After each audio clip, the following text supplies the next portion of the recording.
Today I get to talk about my favorite bit of Doctor Who nerdery, the Series 6B theory. Welcome to the Time Treadmill, I'm Ron, and these are my sweaty thoughts about Doctor Who.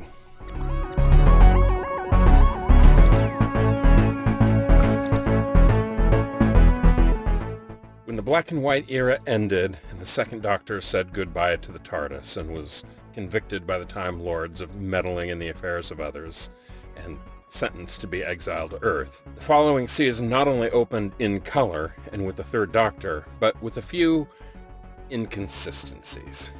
The Third Doctor had some things in his pockets that he shouldn't have had that the Second Doctor did not have. And then, not long after that, in the 10th anniversary special with the Three Doctors, the Second Doctor arrived on the scene with a few more plot inconsistencies. All of that was manageable, even with the Second Doctor's appearance in the 20th anniversary special, The Five Doctors. But here we are just a couple of years later, and the inconsistencies continued to pile up. The Doctor and Jamie McCrimmon arrive on the scene in a TARDIS with a completely different console room than what the Second Doctor had during his era. And they make reference to Victoria not being there, bearing in mind that Victoria left at the end of Fury from the Deep, and Zoe was the companion after that. And yet, the Doctor and Jamie are visibly older than they were at the end of the War Games, the end of the Second Doctor era. So what could possibly cause all these inconsistencies? Well, obviously, those inconsistencies are caused because the writers of a children's program in 1970s and 80s are really not especially concerned with continuity, especially when home media is not a thing. Reruns are practically not a thing. And frankly, by this point, many of those episodes from that era are completely lost to time. And of course, the Doctor and Jamie are older because time only moves in one direction, and Fraser Hines and Patrick Troughton are indeed 15 years older than they were when they first hung up their costumes and left the TARDIS. But if there's one thing you can always count on from a hardcore fan base, it's extreme nerdery and a desire to make all the inconsistencies actually make sense. And thus comes to rise the Series 6B theory. And here is all of those things are tied up and explained.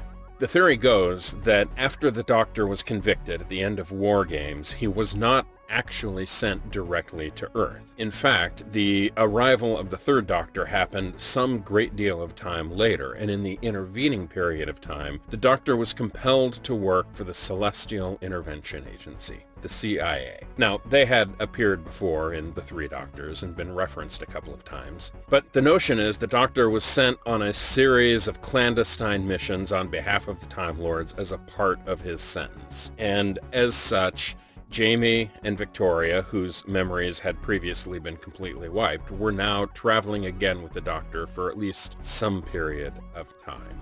And so, from the Second Doctor's perspective, the events of the two Doctors takes place during that mysterious Series 6B timeline, some years after the Doctor had been exiled into this forced service, and not long prior to the events of Spearhead from Space and the arrival of the Third Doctor and his exile on Earth. Now, all of this was initially just a theory that was spread among the fan base and published in a couple of fanzines and then in the Discontinuity Guide, a very well-respected book from the mid-80s. The most interesting thing is that at some point the BBC has accepted the Series 6B theory as being canon. It appears in the official BBC Doctor Who website. There have been several novels that are set during that era. One notable one, which I thoroughly enjoyed, was World Game by Terrance Dicks, which acted as a sort of sequel to War Games. But all of that leads to the very interesting theory that in the modern era, the mystery of the Jo Grant Doctor, the renegade Doctor that appeared in Fugitive of the Judoon, is actually from that time period,